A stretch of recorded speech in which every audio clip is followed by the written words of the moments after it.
నెల్లూరు జిల్లా జలదంకి మండలం గట్టుపల్లి గ్రామంలో దళితులకు ప్రభుత్వమిచ్చిన పట్టాభూములను అగ్రవర్ణాలు ఆక్రమించి దళితుల మీద దాడులకు ప్రయత్నిస్తున్నారని దళిత నాయకులు ఖండించారు. శుక్రవారం అంబేద్కర్ మిషన్ నాయకులు కావలి ఆర్డీఓ కార్యాలయంలో నిరసన కార్యక్రమం చేపట్టారు. ఈ సందర్భంగా ఆర్టీఓ వంశీకృష్ణను కలిసి వినతిపత్రం సమర్పించారు. దళితులకు ఇచ్చిన భూములను ఆక్రమించిన అగ్రవర్ణాలకు ప్రభుత్వ అండదండలు కల్పించడం దుర్మార్గమన్నారు. దళితుల భూముల్ని తిరిగి ఇవ్వకపోతే తీవ్రమైన దీని మీద అవసరమైతే మేము చంద్రబాబు నాయుడు ముఖ్యమంత్రి దగ్గరకైనా పోయేసి మా కుటుంబాలందరూ ఒక్కడే కూర్చొని మా పరిష్కారం అయ్యే దిశగా వచ్చిన దాకా మేము అక్కడి నుంచి కదిలే పరిస్థితుల్లో ఇంకా ఉండము. ఇప్పటికే దగ్గర 17 సంవత్సరాలు పూర్తి అయినది. కాబట్టి మీరందరూ దయచేసి మాకు సహాయం చేయించవలసిందిగా కోరుచున్నాం.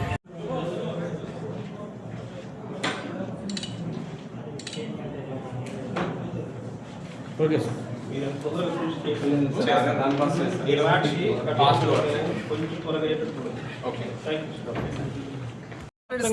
దీని మీద అవసరమైతే మేము చంద్రబాబు నాయుడు ముఖ్యమంత్రి దగ్గరకైనా పోయేసి మా కుటుంబాలందరూ ఒక్కడే కూర్చొని మా పరిష్కారం అయ్యే దిశగా వచ్చిన దాకా మేము అక్కడి నుంచి కదిలే పరిస్థితుల్లో ఇంకా ఉండము. ఇప్పటికే దగ్గర 17 సంవత్సరాలు పూర్తి అయినది. కాబట్టి మీరందరూ దయచేసి మాకు సహాయం చేయించవలసిందిగా కోరుచున్నాం. సమస్యని ఇంకా జటిలంగా చేస్తూ కాలయాపన చేస్తున్నారు. ఈ సమస్యని తొందరగా పరిష్కారం చూపకపోతే మేమందరం వచ్చేసి ఇంటింటి వాళ్ళని అందరం కలిసి ప్రతి ఒక్కరిని జిల్లా కలెక్టర్ గారి దగ్గరకు పోయేసి మా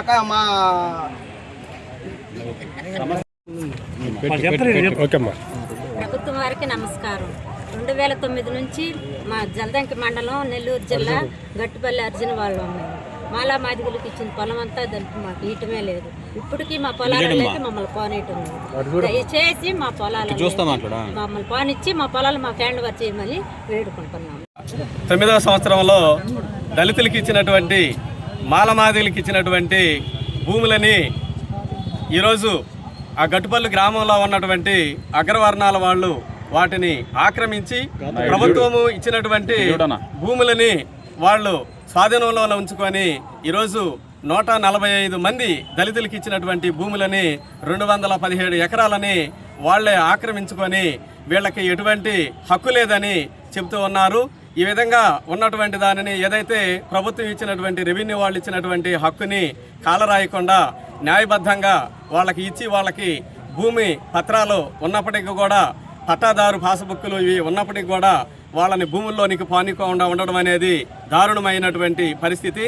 కాబట్టి ఈ విధంగా ఇలానే కొనసాగితే మేము రాష్ట్ర వ్యాప్తంగా దీనిని ఉధృతం చేసి వాళ్ళకి భూములు వచ్చేంత వరకు పోరాడుతామని మేము హ్యూమన్ రైట్స్ తరఫున ఈ విషయాన్ని తెలియజేస్తూ ఉన్నాము. వాళ్ళ భూములని వాళ్ళకి త్వరగా రెవెన్యూ వాళ్ళు స్వాధీనం చేయవలసినదిగా ఈరోజు ఆర్డీఓ ఆఫీస్ దగ్గర ఈ వచ్చినటువంటి ఆ 145 కుటుంబాలు వాళ్ళకి భూములని హ్యాండ్ ఓవర్ చేయాలని, స్వాధీనపరిచి సాగు చేసుకునే విధంగా అన్ని విధాలా కల్పించాలని కోరుకుంటూ ఉన్నాం. 15వ తేదీన మా గట్టుపల్లి గ్రామంలో ఉన్నటువంటి ప్రభుత్వ అనాధీన భూములు అప్పటి జిల్లా కలెక్టర్ ఆదేశాల మేరకు కె రామగోపాల్ గారు ఆదేశాల మేరకు మాకు ప్రతి ఒక్కళ్ళకి 1 ఎకరా 50 సెంట్లు చొప్పున 145 కుటుంబాలకి పట్టాలు 1B మాన్యువల్ అయ్యి మంజూరు చేసినారు. మంజూరు చేసి సర్వే చేసి మాకు భూములు ఇచ్చే సమయంలో వెంటనే అక్కడ ఉన్నటువంటి ఆక్రమణదారులు అయినటువంటి పెత్తందారులు హైకోర్టు పోసి స్టే తెచ్చి స్టేటస్ కో తెచ్చి అప్పటి నుంచి ఆ భూములను ఆపేనున్నారు.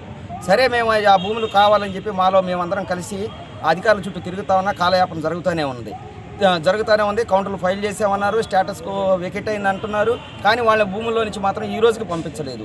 పంపించకపోయినా మేము అదేమని అడుగుతా ఉంటే చేస్తూ ఉన్నాం ప్రాసెస్ అని చెప్తా ఉన్నారు. చెప్తా ఉన్న సందర్భంలో 3 నెలల నుంచి మళ్ళీ మా గ్రామంలో రీసర్వే జరుగుతుందని కొందరు ఖాళీగా ఉన్నటువంటి భూములపై కన్నేసి పెత్తందారులు అయినటువంటి రెడ్డి గారు కమ్మవాళ్ళు మళ్ళీ వచ్చి సాగు చేస్తూ ఉంటే పై విషయాన్ని మేము రెవెన్యూ అధికారులకు తెలియజేసి మా దగ్గర ఉన్నటువంటి ఆధారాల ప్రకారముగా మాకు ఆ భూమి మా హక్కు కాబట్టి వాళ్ళు ఈ విధంగా మమ్మల్ని అనేక రకాలుగా ఇబ్బంది పెడుతున్నారని తెలియజేస్తే వాళ్ళు ఫోన్ల ద్వారా మెసేజ్ చెప్పి ఆపండి అని చెప్పినా కూడా వాళ్ళు ఆపకుండా భూముల్ని సాగు చేస్తూ ఉన్నారు. ఆ సాగు చేస్తున్న సమయంలో మరలా మేము తిరిగి రెవెన్యూ వాళ్ళకి తెలియజేస్తే రెవెన్యూ వాళ్ళు మేము అందరం పోయి ఆపిన తర్వాత అప్పటి నుంచి ఆ భూముల్లోకి వాళ్ళని పోనీయకుండా అప్పటి ఎంఆర్ఓ గారు మేడము ఇప్పుడు ప్రజెంట్ ఏవోగా ఉంది ఇక్కడ ఆ మేడం వాళ్ళని పిలిపించి వాళ్ళకి ప్రభుత్వం ఇచ్చిన భూముల్లోకి మీరు ఎలా పోతారు? ఒకవేళ స్టేటస్ కో ఉంటే దాన్ని మాత్రమే ఉంచుకోండి, మిగతా వాటికి పోవద్దు దయచేసి మేము చెప్పిన దాకానని చెప్పింది.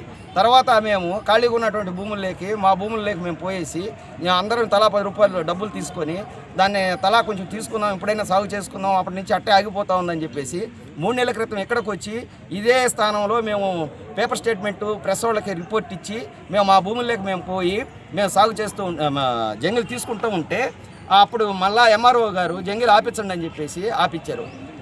మేడం ఎందుకు ఆపిస్తున్నారు, ఏమిటి కారణం, మాకు ఎందుకు ఆపుతున్నారు మా భూములు కాకుండాను అని అడిగాం. సమాధానం లేకుండా అది మేము ప్రాసెస్ అండి, ఇది చూడాలండి అది అని చెప్తా ఉంది. ఎంత రాజకీయ ఒత్తిళ్ళైనా కూడా మేము కూడా అందరికీ ఓట్లు వేస్తే మేము ఆ ఓట్ల ద్వారానే గెలిచారే కానీ మాకు గట్టుపల్లి గ్రామంలో 2 బూతులు ఉన్నాయి. ఆ 2 బూతుల్లో ఉన్నటువంటి మెజార్టీ ఆ బూత్లో వచ్చేసి మెజార్టీ మా ద్వారానే వచ్చింది. అందరూ మేము కూడా తెలుగుదేశం కేసాం. కానీ కేవలం ఎవరైతే పెత్తందారులు ఉన్నారో ఆ పెత్తందారులు మాటలు చెప్తున్నారో ఆ ఎమ్మెల్యే గారు కానీ అక్కడ ఉన్నటువంటి ప్రజాప్రతినిధులు వాళ్ళకే సపోర్ట్ చేస్తూ ఈ అధికారులు కూడా వాళ్ళకే